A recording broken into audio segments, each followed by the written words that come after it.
నా లైఫ్లో first time సోలోగా దూర ప్రాంతానికి ట్రావెల్ చేద్దామని బయలుదేరాను. నిజానికి చెప్పాలంటే పిల్లల్ని ఇలా వదిలి వెళ్ళాలని అనిపించలేదు. కానీ నాకు కొంచెం మానసిక ఒత్తిడి, పైగా అప్పుడు పితృపక్షంలో మా అమ్మ నాన్నలకి పిండ ప్రదానం గంగా నదిలో చేద్దామని ఎప్పుడు చేయించలేదు కాబట్టి ఒక్కసారైనా చేపిద్దామని వెళ్దామనుకున్నాను. ఒంటరిగా ప్రశాంతంగా కొన్ని రోజులైనా గడుపుదామని ఒక ముందడుగు వేశాను.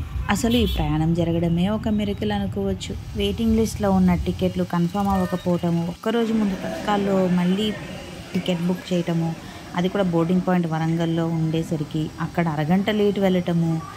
నా అదృష్టం కొద్దీ ట్రైన్ గంట లేట్ వచ్చింది.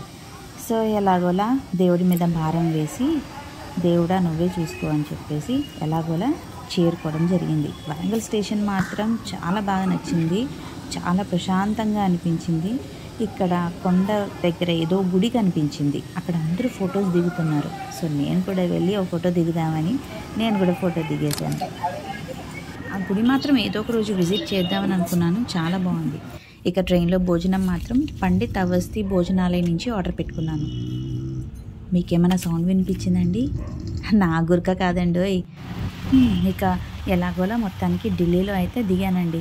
ఢిల్లీలో ఈ సొరంగ మార్గం అయితే చాలా బాగా నచ్చింది. ఆ పెయింటింగ్స్ కానీ చాలా బాగుంది.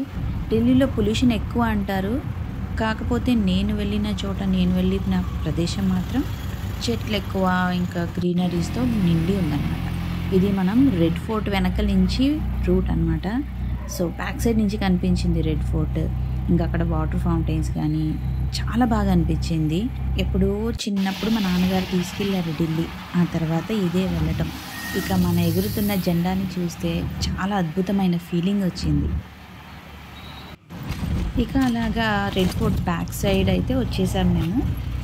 సో రెడ్ ఫోర్ట్ లోపల మాత్రం జెండా వందన జరుగుతూ ఉంటుంది. 15th ఆగస్ట్, 26 జనవరికి అలా చూస్తూ ఉంటారు కదా. సో ఇక్కడేనండి ఆ ఏరియా.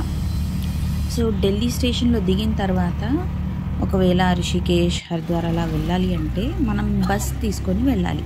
ఎందుకంటే డైరెక్ట్ ట్రైన్స్ లేవు హైదరాబాద్ నుంచి, ఇటు సౌత్ ఇండియా నుంచి చాలా తక్కువ.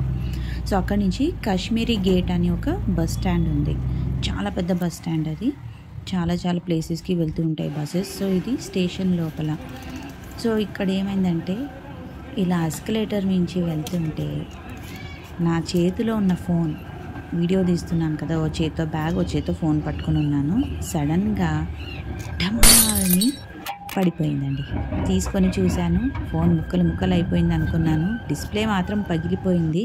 అది స్క్రీన్ గార్డ్ పగిలిందా, ఫోన్ డిస్ప్లే పగిలిందా నాకు ఇంకా అర్థం కాలేదు.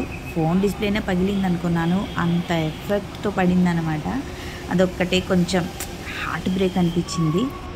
సర్లే ఇక దేవుడి మీద భారం వేసి ఏదైతే అది అయిందని నా వోల్వో బస్ బుక్ చేసుకున్నాను, ఎక్కేసాను. చాలా ఎక్సైటెడ్ అయితే ఉన్నాను, కాకపోతే ఆ ఫోన్ పగిలిందన్న ఒక చిన్న బాధ.